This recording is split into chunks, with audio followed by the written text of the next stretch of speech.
When I turned 29, life began to shift in ways I hadn't anticipated. A significant promotion came my way at work, bringing with it a salary boost that made me feel like I had finally reached a place where I could treat myself. And more importantly, the people I loved. The first thought that crossed my mind was, I need to repay my mother. She's been my rock through everything, a constant force in my life ever since I was little. I grew up without a father, who passed away from a terminal illness shortly after my birth, leaving my mother to raise me alone. She did it all, juggling the responsibilities of work, home, and emotional support with an unyielding strength, never making me feel like I was a burden. So, when I got this promotion, the first thing I did was consider how I could give back to her, to show her just how much I appreciated all the sacrifices she had made. My immediate thought was to take her on a vacation. We had always dreamed of visiting Greece together, and now I could finally make that dream a reality. The idea of the two of us traveling together, just like the old days when she was my best friend and confidant, felt so right. I didn't even consider asking friends to join. This was something deeply personal, a gift to the woman who had always put me first. But when I broached the idea with my mother, I was met with an unexpected response. She agreed to join me, but with one condition. She wanted to bring her husband and his children along. My mother, now 52, had remarried 3 years ago to a man I barely knew. In fact, none of us had known she was dating him until they suddenly announced their engagement. It came as a shock, a bombshell that left us all scrambling to adjust. Within months, they were married. The whirlwind nature of their relationship was something I struggled to come to terms with, and it wasn't just the suddenness of it. It was the dynamic change in our family. My mother's attention and priorities shifted, and for the first time in my life, I felt a sense of alienation from her. Her new husband, a man in his late 40s, had 2 teenage children from his previous marriage, a 16-year-old daughter and a 14-year-old son. I never really understood the full story behind his divorce, and frankly, I didn't care to ask. My mother had made it clear that she didn't think much of his ex-wife, describing her as selfish and manipulative, but that was a story I wasn't interested in. What concerned me more was the way my stepfather and his children seemed to suddenly take up so much of my mother's attention, leaving me with an unfamiliar feeling of being an outsider in what should have been my family.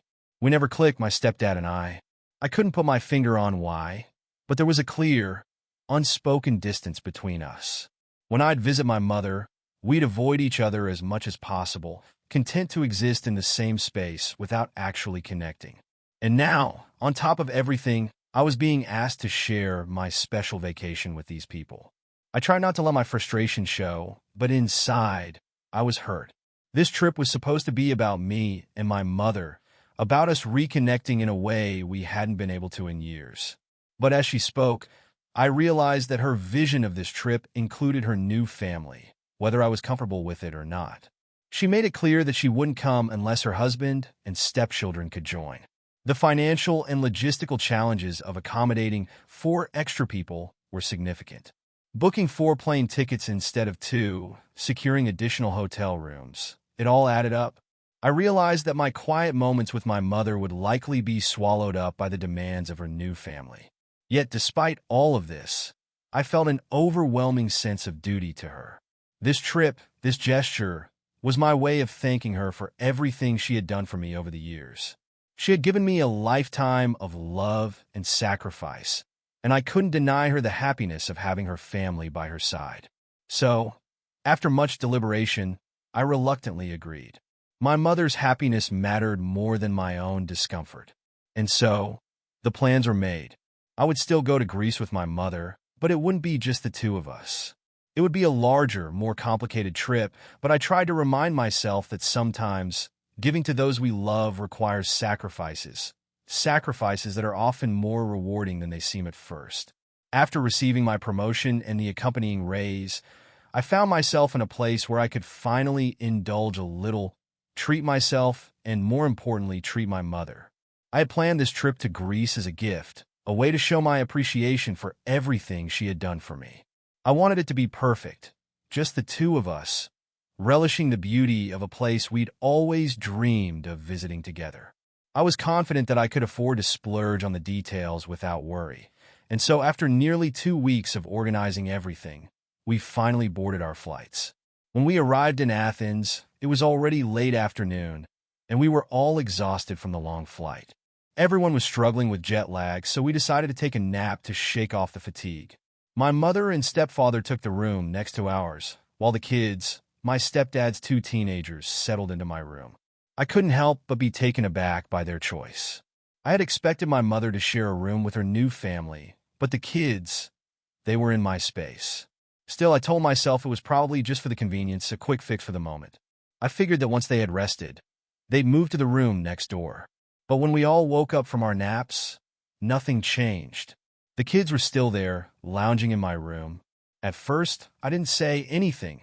After all, we were on vacation, and the last thing I wanted to do was start an argument. But later that evening, when we returned from exploring the local area, I noticed that the kids immediately retreated to my room once again. That's when I decided I needed to speak up. I couldn't let this go on. I found my mother and stepfather in the lobby and gently pulled them aside.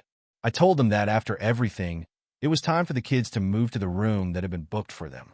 I tried to be as diplomatic as possible, but before I could finish, my stepdad burst out laughing in my face.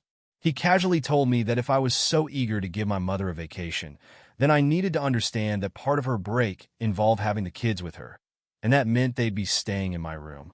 He laughed again, as though it was some kind of joke. I was taken aback, unsure of what he meant. He elaborated, still chuckling, that since I had organized this trip for my mother to give her a reprieve from her exhausting daily life, the least I could do was take care of the kids, basically babysit them while they stayed with me. My mother smiled, nodded, and thanked me, as if this was something I should willingly accept. I stood there, stunned, speechless, as they walked off. I was already doing so much. Taking my mother on this trip was no small thing. It wasn't every day that a daughter got to repay her mother for a lifetime of sacrifices, and I thought I was doing something special.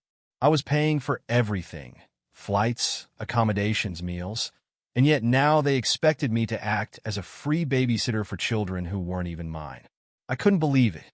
If my mother truly wanted a break, why hadn't she simply come alone, as I had originally planned? She could have had the time to herself without the added burden of dealing with her husband's kids. After a while, I couldn't shake the frustration, and I went to their room, hoping to talk some sense into them. But when I knocked on the door, my stepdad didn't even try to hide his impatience. He told me bluntly that I had to share my room with the kids because they'd earned this break. And just like that, without giving me a chance to respond, he slammed the door in my face. What stung the most was that my mother said nothing, not a word. She didn't even stand up for me. She just let him dismiss me with such blatant disrespect, as if I wasn't even worth acknowledging. I couldn't wrap my head around it. They were treating me as though I owed them something, as though this trip, which I had arranged and funded, was meant to serve their needs, not mine. They were on this trip because of the promotion I had worked so hard for, yet they acted as if they were the ones doing me a favor.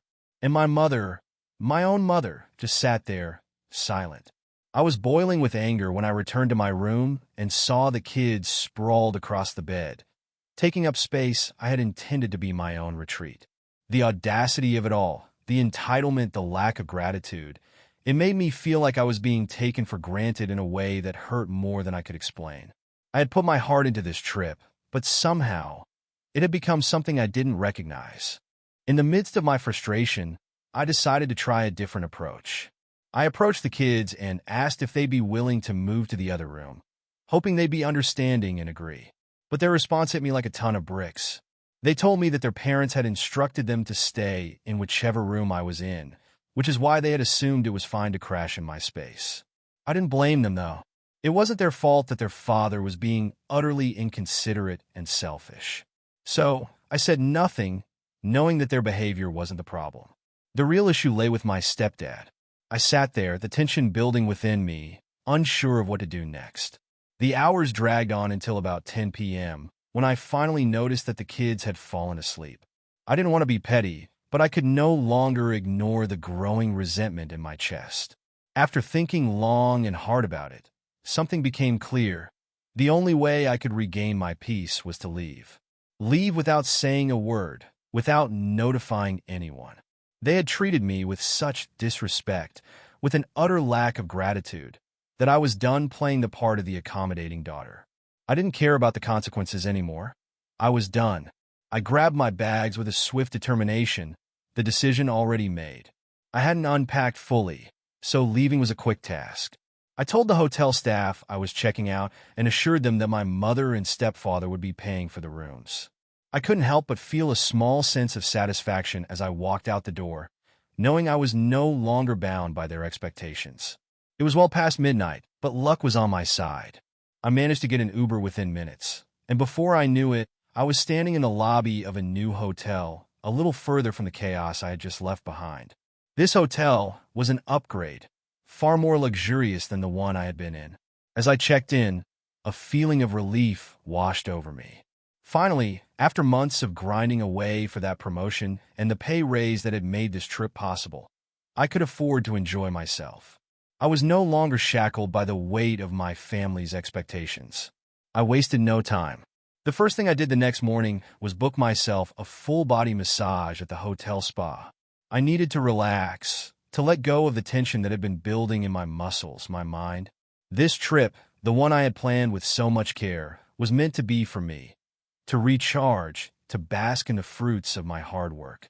I had already blocked my mother and stepdad on my phone and social media, so I wasn't worried about hearing from them. They wouldn't be able to find me, and I was content with that.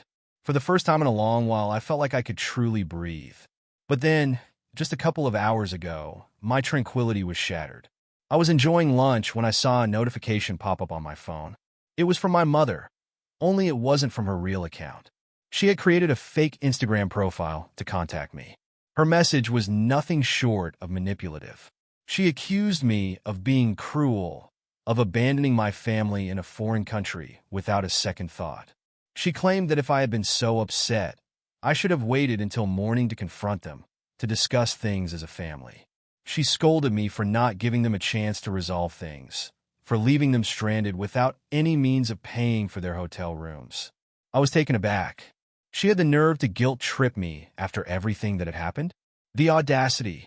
She went on to say that they didn't have access to their money because their cards wouldn't work internationally, and now the hotel staff was pushing them to check out since they couldn't guarantee payment.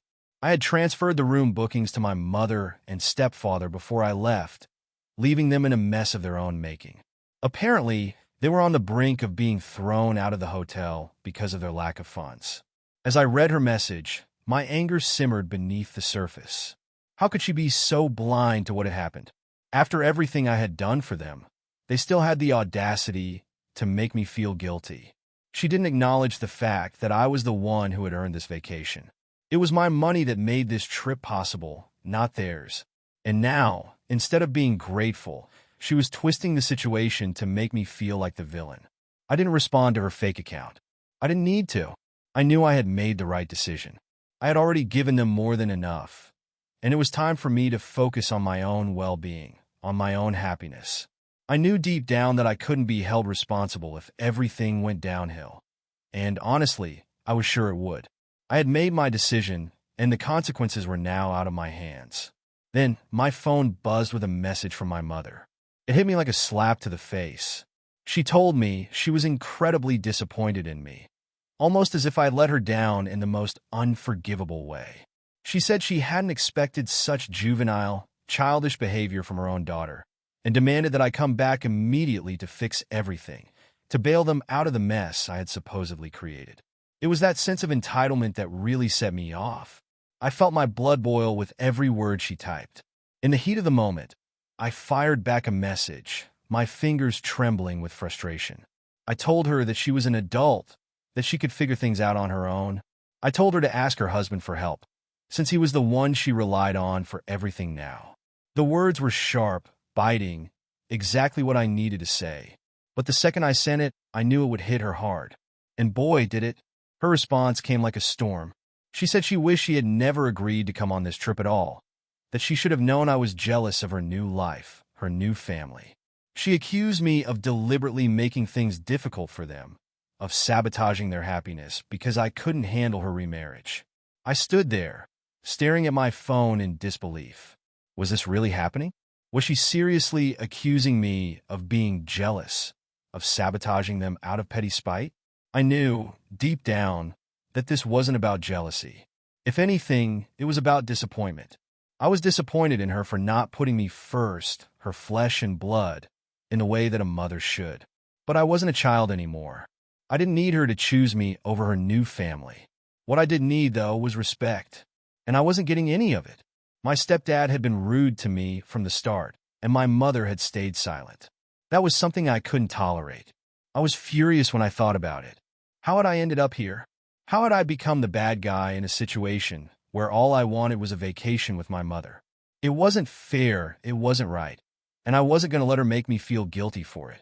I thought about what I had done. I had taken the time to plan this vacation, to put everything in place for her. And for what? To be punished with disrespect? No, I wasn't going to apologize, not after all that. I had been more than generous with her, and her family had taken advantage of that. I had even paid for the whole trip. The last thing I was going to do was beg for her forgiveness for walking away from a situation where I was being belittled. And then I took to the comment section, as if searching for some validation. I needed to know if I was truly in the wrong. But what I found made me even more resolute. I realized that I didn't know my mother as well as I thought I did. I had expected her to see my actions for what they were, a daughter doing something nice for her mother. But instead, she had twisted it into a selfish act on my part. She didn't even try to appreciate the sacrifice I had made. She had pushed her family into my personal space, asking me to give up my privacy, my comfort, for her new husband's kids. And what was I supposed to do? Sit down with them, have a heart-to-heart, as if they were my family? They weren't my family. My stepdad wasn't my father, and his kids weren't my siblings. So no, I didn't apologize. I didn't reach out to her again. I had already given her more than enough, and this whole trip had shown me exactly where I stood in her eyes. I had taken her on this vacation out of love, and now she was making me feel like an intruder in my own life. She had let her new family overshadow the bond we had. That was something I couldn't accept. Then, of course, as if the universe was testing me, my mother showed up at the hotel. She and her family stormed into the lobby, throwing a tantrum when the staff refused to let her up to my room or even give her my room number. I couldn't help but feel a rush of frustration watching her act so entitled.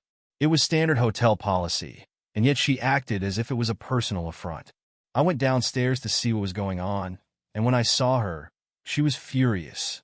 She grabbed me by the arm, pulling me aside, and before I could even get a word out, she started yelling at me. Apparently, they had managed to check out of the previous hotel by somehow coordinating with their bank and working out a payment. But now they were demanding an explanation from me. Why had I abandoned them? Why had I left them stranded? I didn't owe them anything, but I told her exactly why I had left. I stood there, watching as her husband's face twisted with anger as I spoke. His expression grew darker with every word, like he was trying to control his temper, but failing miserably. I didn't care. It was his fault that they were in this mess. If he had just treated me with even a little respect, I wouldn't have left.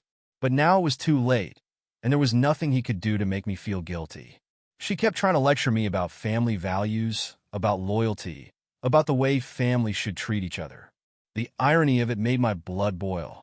She told me that my actions were unacceptable, that I had humiliated them. She said it was a pathetic move on my part because I had chosen to run away rather than have a civilized conversation. She called me a coward for not talking things through. That was the breaking point. I couldn't hold back anymore. I snapped, my voice sharp with anger. "We're not a family," I told her louder than I meant to.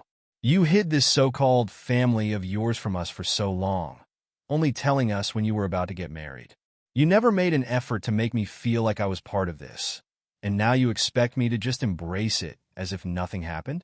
You've made me feel like an outsider in my own life."